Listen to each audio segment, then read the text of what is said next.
Demon emperor के इस episode में हम देखते हैं एम्परर के वापस आ जाने की वजह से सब लोग बहुत ही ज्यादा खुश हो जाते हैं, लेकिन फिर वहाँ के सारे लोग चिल्लाने लग जाते हैं, इस लड़की ने इतनी जल्दी पिल कैसे बना ली और ये कौन सी फैमिली का है, हमने इसकी फैमिली का तो नाम तक नहीं सुना है और ना ही ऐसे किसी अल्केमिस्ट के बारे में सुना है। तो फिर इस लड़की ने मेडिसिन किंग को हरा कैसे दिया और नंबर 1 की जगह कैसे ले ली और एम्परर को अपनी जान की परवाह किए बगैर यहाँ पर उनकी मदद के लिए आने के लिए सुई उसे देखकर बहुत ज्यादा खुश हो रही होती है, लेकिन दूसरी तरफ होंग गुस्सा हो रहा होता है और फिर उसे फिफ्थ एल्डर कहता है, क्या तुम उस बच्चे की जान लेना चाहते हो? और ये तो बहुत ही ज्यादा सिंपल है, जब तुम्हें वो प्राइस मिल जाएगा तुम कुछ भी मत करना, मैं उससे खुद ही निपट लूंगा। फिर होंग को ये अच्छा लगता है क्योंकि उसे एम्परर को मारकर सुई को दुखी करने की जरूरत नहीं होगी और इसलिए वो भी सर हिलाकर उसे परमिशन दे देता है। और फिर एम्परर मेडिसिन किंग के सामने आकर खड़ा हो जाता है और फिर मेडिसिन किंग अपनी रिफाइनिंग खत्म करता है और उससे कहता है, तू ऐसे क्या घूर रहा है चूहे, क्या तुझे मरना है? तो एम्परर कहता है, तो क्या तुम मुझे धमकी दे रहे हो? पर तुम एक बात समझ लो कि मैं तुमसे या फिर तुम्हारी इन बकवास बातों से बिल्कुल भी नहीं डरता हूँ। और ये देखकर सारे लोग भी हैरान हो जाते हैं कि एक लड़की ने मेडिसिन किंग को ऐसा कैसे बोल सकता है। मेडिसिन किंग कहता है, अगर तुम यहाँ पर मुझसे लड़ने आए हो तो तुम कम से कम कोई कारण तो बताओ, वरना बाद में अगर मैं रूथलेस हो जाऊं तो मुझे ब्लेम मत करना। लेकिन एम्परर उसके सामने आ जाता है और कहता है, अभी के लिए तो तुम मेरे सामने से फूटो क्योंकि अभी नंबर 1 मैं हूँ। और फिर जज भी उन्हें यही बात समझाती है तो एम्परर उस कंटेनर को किक मारता है और उसे दूर फेंक देता है और फिर कहता है, तुमने सुना ना, इसलिए अब अभी मेरे रास्ते से निकलो। और इससे मेडिसिन किंग को बहुत ज्यादा गुस्सा आ रहा होता है, लेकिन वो जैसे तैसे करके अपने गुस्से को शांत कर लेता है और वहाँ से हट जाता है।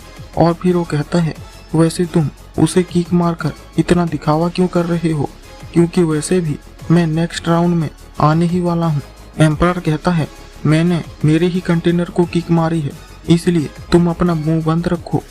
फिर मेडिसिन किंग वहाँ से ये सोचते हुए चला जाता है कि वो बाद में उसे सबक सिखाएगा। और फिर जज सबको बताती है कि 100 लोग चुन लिए गए हैं और जो लोग भी टाइम पर ये नहीं कर पाए हैं उन लोगों को एलिमिनेट कर दिया गया है, इसलिए अब नेक्स्ट राउंड शुरू होगा। लेकिन तभी मेडिसिन किंग उसे रोक देता है और कहता है, मुझे ये बिलीव नहीं हो रहा है कि कोई मुझे पिल रिफाइनिंग में सरपास कर सकता है, इसलिए मुझे शक है कि ये लड़का चीटिंग कर रहा है। और उसके साथ सारे लोग भी कहने लग जाते हैं, हाँ बिल्कुल इसने चीटिंग की होगी, वरना ये दूध पीता बच्चा मेडिसिन किंग को कैसे हरा सकता है, और इसलिए तुम्हें इसके पिल को टेस्ट करना होगा। और फिर सारे लोग ही उसके पिल को टेस्ट करने के लिए डिमांड करने लग जाते हैं।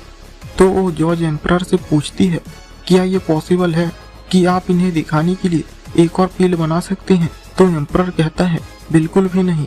और ये सुनते ही सारे लोग चिल्लाने लग जाते हैं और कहते हैं, देखा ये बच्चा डर गया, मुझे तो पहले से ही पता था कि इसने चीटिंग की है, क्योंकि आखिर ये इतने ग्रेट एल्केमिस्ट को कैसे हरा सकता है और तुम लोगों को इसके लिए इसे पनिशमेंट देनी ही होगी। फिर बूढ़ी औरत भी कहती है, तुम अपनी ये घटिया स्कीम बंद करो वरना तुम्हें ही सफर करना पड़ेगा।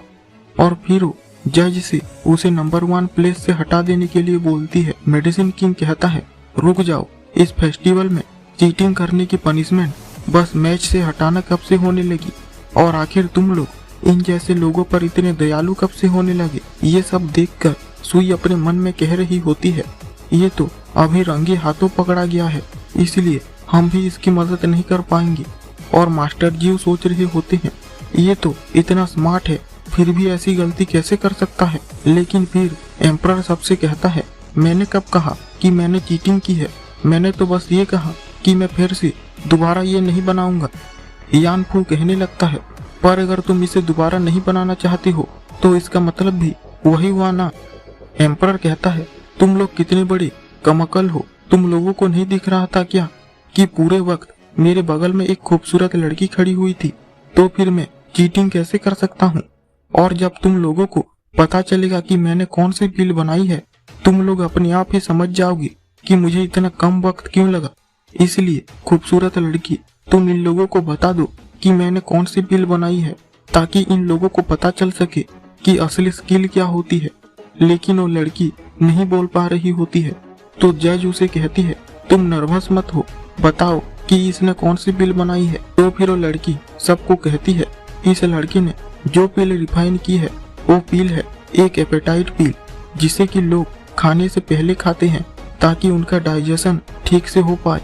और ये सुनते ही सारे लोग जोर जोर से हंसने लग जाते हैं और कहते हैं, क्या तुम इसे पिल कह के हमारे साथ मजाक करने की कोशिश कर रहे हो।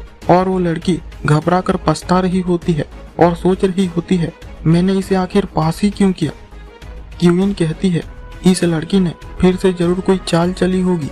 तो सुई कहती है, अभी ये बात जरूरी नहीं है, अभी जो सबसे ज्यादा जरूरी है कि सॉन्ग यू फर्स्ट राउंड हार चुका है।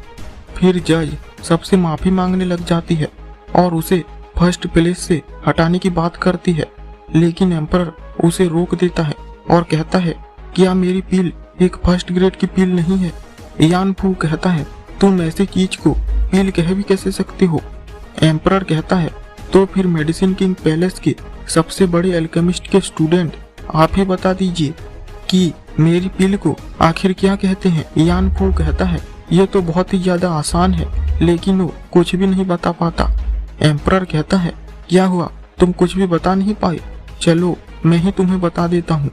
पील्स 12 ग्रेड की होती है और फर्स्ट ग्रेड की पील सबसे लोएस्ट पील होती है।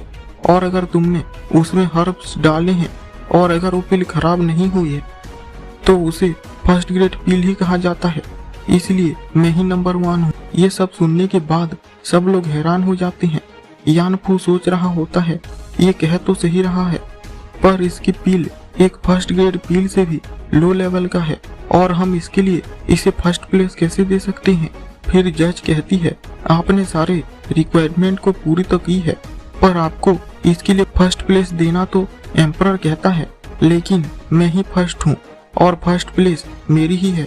मेडिसिन किंग चिल्लाकर कहता है, बच्चे तुम बहाने मत बनाओ, और अगर हम लोग तुम्हारी पील को एक फर्स्ट ग्रेड पील मान भी ले तो भी ये उन सब में से सबसे घटिया है।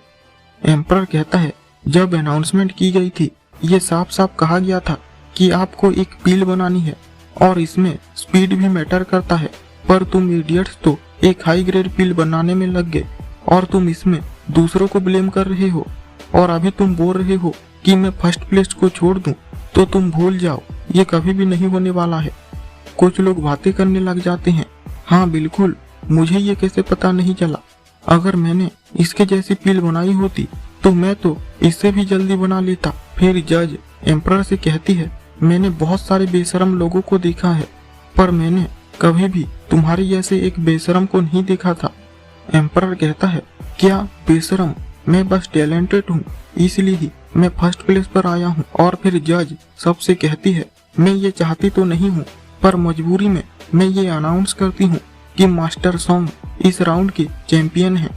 लेकिन कोई भी खुश नहीं होता, पर इससे एम्परर को कहाँ घंटा फर्क पड़ने वाला है। मेडिसिन किंग कहता है, बच्चे तुम इस बार तो बच गए, पर अगले राउंड में मैं तुम्हें जरूर निकाल दूंगा।